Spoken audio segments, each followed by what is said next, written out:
Hello friends, जय श्री कृष्णा, राधे राधे। कैसे हैं आप सब? आप सभी को हल छठ, लल्लही छठ की हार्दिक शुभकामनाएं। हम लोग के यहाँ ये पूजा होती है और विशेष होती है। ये बेसिकली बच्चों के लिए रही जाती है, मतलब जो बेटे होते हैं उनके लिए रही जाती है। जिनको बेटे होते हैं वो ये व्रत रहते हैं। तो आप सभी को पता है कि मेरे 2 बेटे हैं, तो मैं उन लोग के लिए ये व्रत रह रही हूँ। देखिए, बच्चे तो बच्चे होते हैं, आप चाहे बेटी हो चाहे बेटा हो, किसी के लिए भी रह सकते हैं। मेरे हिसाब से मैं अपना ओपिनियन शेयर कर रही हूँ। बाकी लोग क्या कहते हैं आई डोंट नो, मुझे नहीं पता। और मैं बहुत ज़्यादा इन सब चीज़ों में डीपली बहुत ज़्यादा जो है सोचती भी नहीं हूँ। तो मेरे हिसाब से यदि आपके पास बच्चे हैं तो आप पूजा कर सकते हैं। बेटी बेटे का कोई फ़र्क नहीं होता है। तो ये मॉर्निंग की मेरी मंदिर की पूजा थी, तो ये मैंने फटाफट से मंदिर की पूजा जो है क्लियर की। आप देख सकते हैं बहुत ही सिंपल वे में जो भी मुझे पर डे मिल जाता है सामान चढ़ाने के लिए, या जो भी मेरे पास अवेलेबल होता है मैं उसी हिसाब से कर लेती हूँ। कभी कभार बहुत अच्छे से सारी चीज़ें मिल जाती हैं, बट कभी कभी नहीं मिलती हैं, तो सिंपल सी कर लेती हूँ। उसमें कोई दिक्कत नहीं होती है। और देखिए, ऐसा कुछ सोचना भी नहीं चाहिए, मन के हिसाब से, मन के भाव से करना चाहिए। जो भी आपके पास अवेलेबल हो उससे ही पूजा करिए। कोई ज़रूरी नहीं है कि अगर आपके पास सारे सामान नहीं है तो आप पूजा ही नहीं करेंगे। आपके पास जो है आप उस अकॉर्डिंग सिंपली वे में भी कर सकते हैं। तो अभी मैंने मंदिर को चेंज नहीं किया है, मतलब कल जन्माष्टमी है तो उस हिसाब से मैंने अभी कुछ इसमें डेकोरेशन नहीं किया है। मैं इसे रात में करूँगी। तो इस हिसाब से अभी तो जो जैसे है मतलब वैसे ही रखा है, बट इसमें मैं थोड़ा सा चेंजिंग करूँगी। सबसे पहले तो भगवान जी के सारे वस्त्र चेंज करूँगी और फिर थोड़ी सी डेकोरेशन करूँगी, देखूँगी जो भी कर पाती हूँ। जस्ट बिकॉज काम बहुत होता है तो पता नहीं क्या क्या कर पाऊँ, आई डोंट नो, तो कोशिश करूँगी। फिर ये सब करने के बाद मैं चली गई मंदिर। मेरे घर के पास ही शिवालय है। आप सभी को पता है कि मैं पूरे सावन गई थी, तो अब जैसे आदत सी पड़ गई है और बिना वहाँ जाए मन को सुकून नहीं मिलता है। तो एक चक्कर ज़रूर लगा लेती हूँ, क्योंकि बच्चों के छोड़ने वाले रास्ते पे ही पड़ता है, तो सोचती हूँ 2 मिनट होके ही जाऊँ। एक रिलैक्स मिलता है, जैसे बहुत बहुत ना अच्छा लगता है मंदिर में बैठना। तो एक बार सोचती हूँ 2 मिनट हो लूँ फिर जाती हूँ। तो ये सारी चीज़ें करके मैं फिर वापस घर आई। फिर उसके बाद मैंने इस पूजा की तैयारी की, मतलब कि ललई छठ यानी हल छठ जो भी हो, ये इस पूजा की तैयारी की। ये बेसिकली कृष्ण जी के बड़े भाई बलदाऊ जी के लिए किया जाता है, जो जिनका जो है जिनको हलधर या बलदाऊ के नाम से भी जानते हैं, तो उनके लिए ये बेसिकली पूजा की जाती है। इस पूजा में किसी भी खेत वाली सामान मतलब जगहों पे नहीं जाते हैं, जहाँ पे खान मतलब जो बैलों से जोत कर जो खेत में बोया जाता है उन खेतों में नहीं जाया जाता है, और ऐसी कोई भी चीज़ खाई भी नहीं जाती है जो खेतों में उगती है। तो इन सब चीज़ों का थोड़ा सा ध्यान रखना पड़ता है।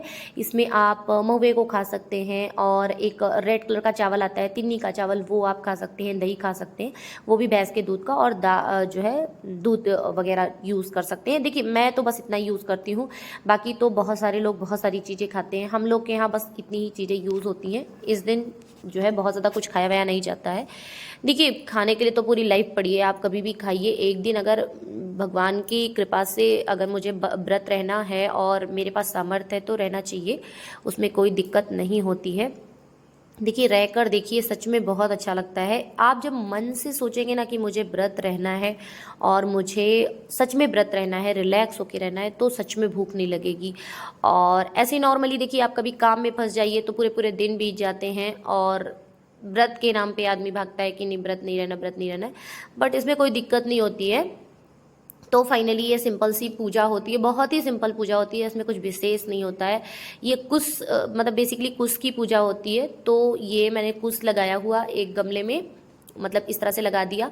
पिछले वीडियो में, मतलब इसके पहले साल का वीडियो मैंने पोस्ट किया था, आपने आई होप देखा हो। तो ये गांठ ना एक हाथ से दिया जाता है, तो मुझे ना 6 मतलब मुझसे नहीं हो रहा था, तो फिर मैंने पकड़ लिया। फिर मतलब नहीं हो रहा था वो, असल में वो बहुत कटीला होता है ना, तो हाथ को थोड़ा सा इरिटेट करता है। तो मुझे डबल लोगों का करना था, क्योंकि मेरा और मेरी सास का, मतलब मेरी सासू अम्मा का, क्योंकि वो अब बहुत बूढ़ी हो गई हैं और उनके जो है ब्रेन काम नहीं करते हैं।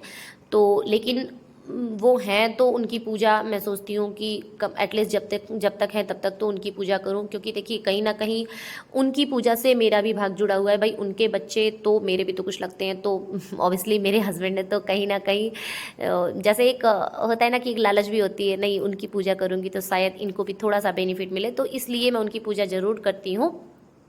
उन्हें तो याद भी नहीं रहता है कि आज क्या है क्या नहीं है, तो बट मैं करती हूँ। तो हम लोग के यहाँ 6 पत्तों पे ऐसे तिनी के चावल और दही रखे जाते हैं। बहुत से लोग के यहाँ महुआ भी रखा जाता है, और कुछ कुछ लोगों के यहाँ ना उसकी टिक्कियाँ भी बनाकर रखी जाती हैं। बट हम लोग के यहाँ सिर्फ इतना ही चढ़ता है, मतलब जो शुरू से हो आया है उस वो मैं बता रही हूँ, तो बस इतना ही रखा जाता है, उसमें कुछ और एक्स्ट्रा नहीं रखा जाता है। तो वो मैंने 6 पत्ते पर रखा जाता है। पत्ते पर ही इसका बेसिकली भोग लगता है। आप मतलब प्लेट में रख सकते हैं, बट प्लेट को फिर पत्तों में रखिए, सॉरी पत्तों को प्लेट में रखिए बाय मिस्टेक मैंने बोल दिया। तो 6 मेरा और 6 सासू माँ का, तो 12 हो गए। तो वो मैंने एक प्लेट में रख लिया, फिर आरती वगैरह के लिए थोड़ा सा रख लिया, और फिर कहानी के लिए मैंने एक फ़ोन में चलाकर रख दिया था। कहानी स्टोरी जो सुनी जाती है, तो वो मैंने फ़ोन में चलाकर रख दिया था, तो उससे मैंने सुन लिया था। और 2-3 कहानियाँ, आई थिंक 2-3 मैंने कहानियाँ सुनी थी, तो दिक्कत नहीं, मतलब अकेले भी कोई दिक्कत नहीं होती है। देखिए आपकी पूजा करने का मन होना चाहिए, तो पूजा करना अकेले में भी कोई दिक्कत नहीं होती है। तो मैं बेसिकली अकेले ही कर लेती हूँ, जस्ट बिकॉज कहीं और जाके करना तो फिर घर में थोड़ी सी प्रॉब्लम हो जाती है। घर छोड़ कर जाइए, फिर वहाँ पे पूजा करके आइए। पहले मैं जाती थी बगल आंटी के साथ, जो है वो जाती थी पूजा करने कहीं और, तो फिर मैं वहाँ पे पूजा करने जाती थी। बट जब से मम्मी ने बताया कि ऐसे घर पे कर लिया करो, तो फिर मैं घर पे ही करती हूँ। कुछ मंगा लेती हूँ और घर पे ही मैं उसे एक जगह स्थापित कर देती हूँ, मतलब किसी गमले में मैं उसे पॉट में लगा देती हूँ, फिर उसके बाद पूजा कर लेते हैं। और ये कुछ ना मेरा एटलीस्ट ऐसे ही रहता है, मतलब ये मेरा कुछ पिछली साल का है, तो मैंने उसे सिर्फ उस गमले से निकाल के इस गमले में किया है। सो फ्रेंड्स, कैसा लगा मेरा वीडियो प्लीज़ कमेंट करके ज़रूर बताइएगा, और लाइक कमेंट शेयर ज़रूर करिएगा। Thank you for watching. Radhe Radhe.